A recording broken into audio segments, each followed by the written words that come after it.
नमस्कार दोस्तों, मैं अंकुर उपाध्याय स्वागत करता हूं आप सभी का एक बार फिर से अपनी नई वीडियो में। दोस्तों, आज बाजार क्रैश हो गया पूरी तरीके से। ब्लैक फ्राइडे साबित हो गया आज का दिन। निफ्टी 240 पॉइंट्स नीचे ट्रेड कर रहा है। 21 मिनट बचे हुए हैं बाजार बंद होने में।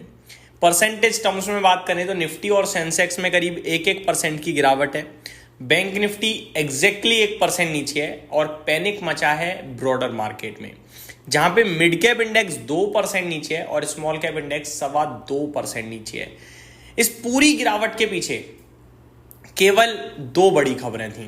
पहली बड़ी खबर थी फार्मा टैरिफ, जहां पे प्रेसिडेंट ट्रंप ने 100% का फार्मा टैरिफ लगाया, लेकिन इसमें एक उन्होंने एग्जेम्पशन रखा और वो एग्जेम्पशन था जेनरिक दवाओं को लेकर। दूसरी बड़ी गिरावट के पीछे का रीजन था आईटी स्टॉक्स। एसेंचर ने कल अपने नतीजे पोस्ट करे। नतीजे तो ठीक थे, अनुमान से बेहतर थे, लेकिन आगे को लेकर आउटलुक अच्छा नहीं दिया, गाइडेंस कमजोर दे दी और उसी की वजह से भारत की भी आईटी कंपनियों में पिटाई पड़ी। लेकिन क्या ये दोनों रीजंस वैलिड थे? इसका जवाब है नहीं, और क्लियर कट नहीं है। जैसे कि टैरिफ की बात करूं तो जेनरिक को एग्जेम्प्ट करा गया और भारत का जेनरिक एक्सपोर्ट ही है।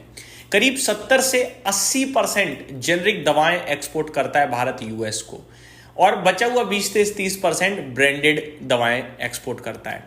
बहुत सारी फार्मा कंपनीज तो ऐसी थी जो कि यूएस में कुछ भी एक्सपोर्ट नहीं करती हैं, लेकिन उसके बावजूद 5 से 7% की बड़ी गिरावट देखने को मिली।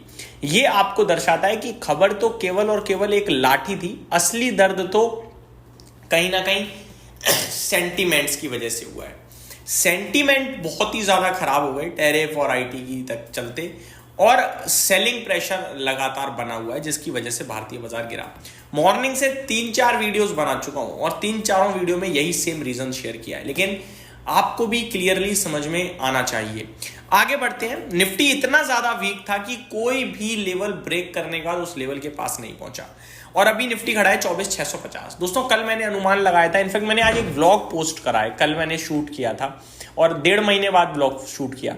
उस व्लॉग में भी ना, कल थर्सडे था, तो मैं कह रहा था कि इस बार निफ्टी ना एक्सपायरी पे फट सकता है, ऊपर या नीचे एक तरफ, कि कोई तो ट्रैप होगा, कॉल राइटर या पुट राइटर। हालांकि मेरी उम्मीद ये थी कि अभी क्या ये कॉल राइटर बिल्कुल सेफ खेल रहा है, तो कॉल राइटर ट्रैप हो सकता है, ऊपर जा सकता है, लेकिन हुआ क्या? पुट राइटर ट्रैप हो गया। ट्रैप तो हुआ, इतना तो क्लियर है, वो जो संकेत आ रहे थे वो तो सही थे। पुट राइटर इतना बुरा ट्रैप हुआ है, 25,000 का पुट राइटर गयो काम से, 24,800 का पुट राइटर गयो काम से, 24,700, हालांकि वहां ज्यादा राइटिंग नहीं थी लेकिन वो भी गयो। अभी 24,650 पे ट्रेड कर रहा है, और 24,600 वाले की भी वाट लगी पड़ी होगी, मैं बता रहा हूं आपको। ये सेलिंग नहीं है, ओवर सेलिंग है, ओवर रिएक्शन है। ये पुट राइटिंग बहुत हैवी फंस गई है, तो ट्यूसडे तक अब बाजार का संभल पाना मुश्किल लग रहा है। मंडे हम लोग कैसे झेलेंगे बाजार को, देखने वाली बात होगी। इस बीच में अगर आप ब्रॉडर मार्केट देखो, ग्लोबल लेवल पे कुछ खराब नहीं है। डाउ फ्यूचर 100 पॉइंट ऊपर खड़ा है, यूरोप के फ्यूचर्स ठीक दिख रहे हैं, हम लोग नीचे। उसके पीछे केवल और केवल ये आपका पुट राइटर जो ट्रैप हुआ है वही है, मेरे को लगता है। बाकी ये फार्मा टैरिफ या आईटी की गाइडेंस खराब होना, ये तो केवल और केवल आप कह सकते हो कि गिरना था, गिरने के लिए एक सहारा और मिल गया तो धक्का ही लग गया सीधे, वो पूरी तरीके से फ्री फॉल हो गया बाजार में। मार्केट ब्रेथ इतनी खराब थी, एक बढ़ने वाले के सामने करीब 7 गिरने वाले स्टॉक्स हैं एनएससी पे, और बीएससी पे भी आंकड़ा ऐसा ही है, एक बढ़ने वाले के सामने 8-9 शेयर्स गिर रहे हैं, तो बहुत बुरा हाल था आज। 2 आईपीओ लिस्ट हुए, जीके एनर्जी 10% ऊपर, मतलब इसे तो खड़े होकर सल्यूट मार दो, ऐसी लिस्टिंग बोलूंगा मैं, क्योंकि भैया सुबह से हिला तक नहीं है स्टॉक, 10-11% ऊपर है, वो भी तब जब बाजार में धज्जियां उड़ गई हूं, अदरवाइज ये स्टॉक भी गिर जाना चाहिए था। सात्विक की बात करिए तो ये 5% नीचे है। कोई सेक्टर ऐसा नहीं है जो हरे में हो, इनफैक्ट एकमात्र ऐसा सेक्टर है एफएमसीजी जो 0.5% नीचे है, बाकी सब तो 1% या उससे ज्यादा ही नीचे है। मैं आपको बताना चाहूंगा 3 सेक्टर ऐसे हैं जो 2% से ज्यादा टूटे हैं, IT, pharma, mid cap, select. वहीं पीएसयू बैंक्स, मेटल 1.8% नीचे, यानी ऑलमोस्ट 2%। वहीं एनर्जी और मीडिया और बैंक निफ्टी ये 1% नीचे हैं, और ऑटो भी, और फाइनेंशियल सर्विसेज भी, रियल एस्टेट भी, मतलब ये बचे हुए सारे के 1% नीचे। एफएमसीजी 0.5% नीचे है। टॉप गेनर में जुपिटर वैगन बना हुआ है सुबह से, 0.4% ऊपर है केवल। टाटा इन्वेस्टमेंट 0.4% ऊपर है। गोदरेज एग्रोवेट 3.25% ऊपर। नेटवेब 2%, एलएनटी 2%। गिरावट कहाँ है? वॉकहार्ट फार्मा, इस पे फार्मा टैरिफ का कोई फर्क भी नहीं है, लेकिन शेयर आपके लिए देखो 10% नीचे खड़ा है। मैनेजमेंट आके कह रहा है हम पे कोई फर्क नहीं पड़ रहा, स्टॉक 10% नीचे है। लॉरस लैब 7% नीचे है, इंटेलेक्ट डिजाइन एरिना 7% नीचे है, वारे एनर्जी 7% नीचे और टेक्नो इलेक्ट्रिक भी 7% नीचे है। तो ये बड़ा बुरा हुआ है आज भारतीय बाजार में इन स्टॉक्स के साथ। आगे टॉप टर्नओवर को आज टाइटन ने लीड करा, कुछ ब्लॉक डील हुई है मॉर्निंग में जिसके चलते बड़ा सौदा हो गया है, टोटल 2500 करोड़ का सौदा हुआ करीब। आईसीआईसीआई बैंक लगातार गिर रहा है, 2450 करोड़ का सौदा हो चुका है।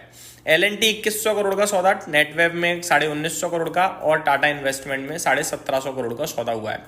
मारुति ने रिकॉर्ड बना दिया भाई साहब, ग्लोबल मोस्ट वैल्यूएबल कंपनीज में 8वें स्थान पर आ गई है और स्टॉक अभी अभी लाल निशान में फिसला है, सुबह से तो हरे निशान में था। 5 लाख करोड़ का मार्केट कैप टच कर दिया है इस कंपनी ने और फ्रेश हाई भी लगाया इसने आज अपना। नेटवेब ने भी फ्रेश हाई लगाया, उषा मार्टिन और जेएसडब्ल्यू स्टील में भी हाई देखने को मिले हैं। जेएसडब्ल्यू स्टील के लिए सुप्रीम कोर्ट से बड़ी पॉजिटिव न्यूज आई है। 52 वीक लो की बात करूं तो रूट मोबाइल, प्राज इंडस्ट्रीज, सन फार्मा, आईआरबी, क्रॉम्पटन ये अपने फ्रेश 52 वीक लोस पे ट्रेड कर रहे हैं। निफ्टी में मात्र 5 स्टॉक्स ऐसे हैं जो हरे निशान में टिक पाए हैं, L&T, Tata Motors, ITC, Eicher motor, Reliance. बाकी 45 की बैंड बच गई। एमएनएम, इंडसइंड और इटर्नल में टॉप गिरावट देखने को मिली है आज के सेशन में निफ्टी में। तो यही समाप्त करता हूँ इस वीडियो को, उम्मीद करता हूँ डिटेल्स पसंद आई होंगी। Thank you so much for watching this video, have a great day guys.